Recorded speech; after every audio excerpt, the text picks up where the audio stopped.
Hey guys, welcome back to Green Delight's Kitchen. Today I am in Louisa's kitchen. So let's get right away to our workshop. Today we're going to learn actually to make something very delicious, and trust me, it's so easy. So Louisa, what are we going to learn today to make?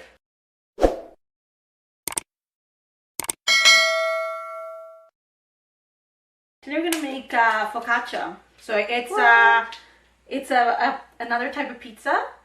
Some people, they call it a white pizza just because, you know, it's pretty plain. But I mean, you can add different things. So today I think we're going to add some olives and tomatoes. Okay, sounds great. So let's get to the ingredients right away, guys. And this is going to be fast and quick. And it's going to be delicious, of course. Okay, let's get to the work. Okay, so in order to do focaccia bread, the base of focaccia bread, we need about 8 different ingredients. So right here I have 3 cups of 00 white flour mixed with an additional 1 cup of semolina flour. Okay, they're all mixed together. Semolina flour you can buy to any grocery store. Then we have a cup of hot water, a cup of cold milk, 1 tablespoon of yeast, 1 teaspoon of honey, a pinch of salt. Of course, this is not a pinch. I just like to have extra just in case. And of course, we're going to drizzle a bit of oil. Let's see how we can start to do just the base. So to do this, we're going to mix the hot water with the milk and the yeast and the honey.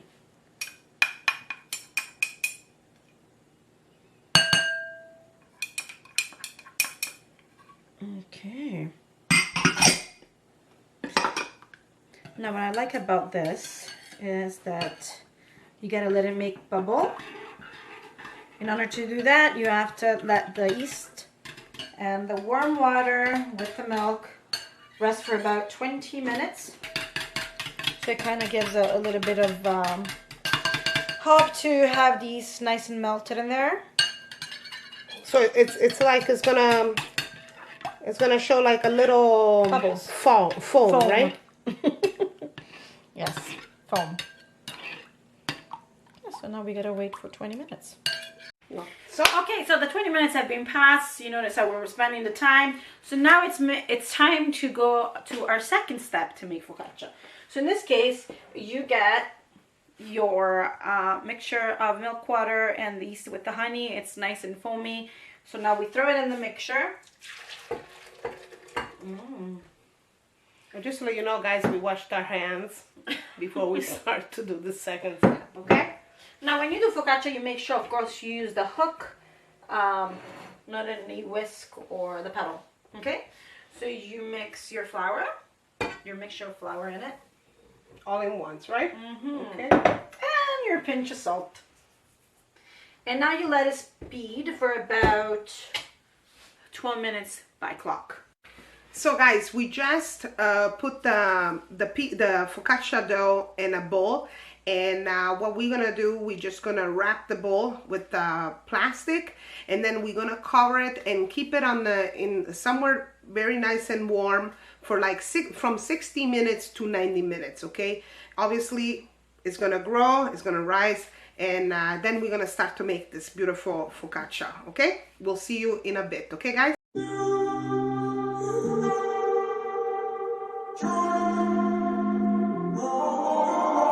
I'm walking around in the circle of life, doing the things I know, walking the same ways 100 times with Parsley and some rosemary. Want to get some basil for the mozzarella, no? Yeah, just a bit, right? Wow, that's awesome. It Wow. cut me off, so whatever. Sorry about Alright, that. so finally after 90 minutes, the focaccia is ready to be stretched. Okay, so now what we're gonna do, we're going to drizzle oil. Please don't be stingy with the oil. Be generous. Put a little bit of salt. I usually like to use kosher salt. So what are you doing now? Like, is it normal that it comes back, stretched back, or? Yeah, especially because I use a bigger pan just because. Okay. You'll see. So now then you stretch it properly. You're going to cover it up again.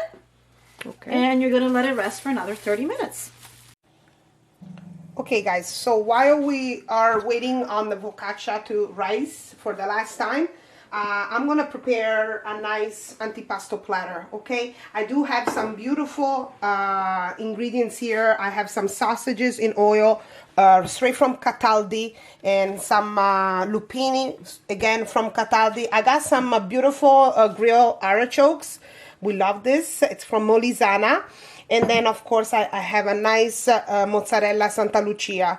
So I'm gonna prepare this beautiful platter, and in the meantime, we have actually a steak on the side that we're gonna actually grill it and put it together with our platter and a beautiful bean salad. So I'm gonna finish up to prepare this, and in the meantime, we're gonna get ready the ingredients to put on top of the focaccia. But do you ever try to puff on the right side, put it up in your mind? But do you ever try to puff on the left side, put it up in your mind? It's gonna be hard. Fingers and start making holes in it. Like that.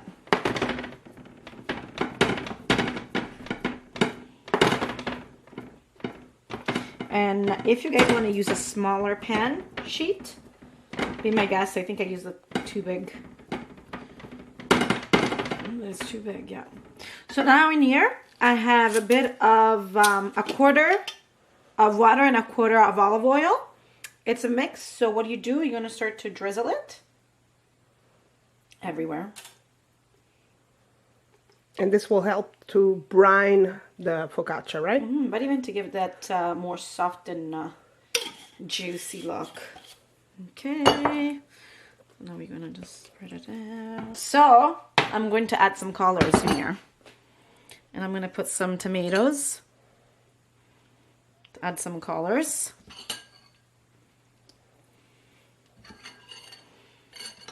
Can it be even like if they cannot find any, you know,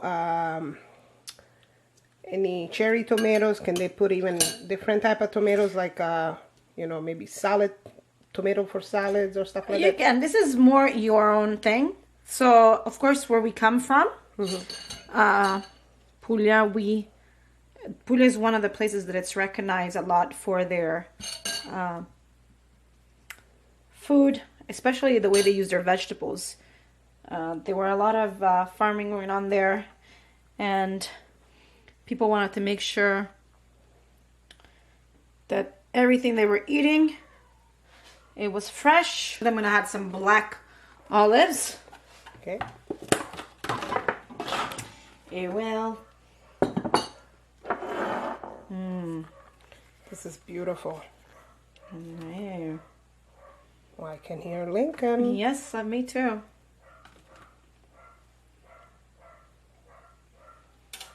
And then we can put like some rosemary. Of course.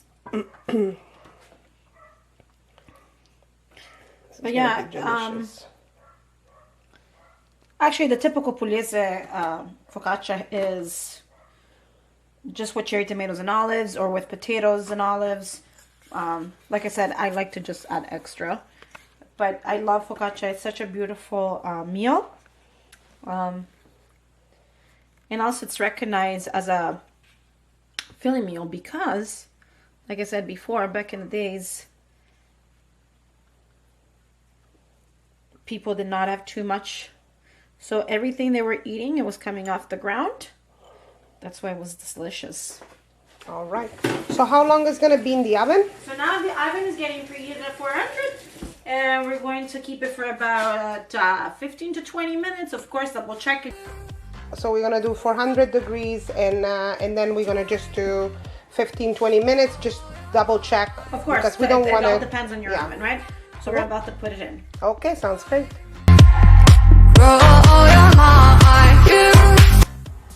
What a journey we had today. Is it a procedure that it takes a little bit of time? Yes. Was it worth it? Of course. And you saw how beautiful the focaccia looked. But of course, like every single small business, we would like for you guys to assist us with subscribing the channel and hit that notification button, put a like. And please check out our website. Right now we're offering cooking lessons, and we have in June 2 dates where we're offering to teach everybody to make homemade pasta fresca. So it's not some sort of imitation, it's the real thing. Okay guys, I'll see you. Ciao. I'm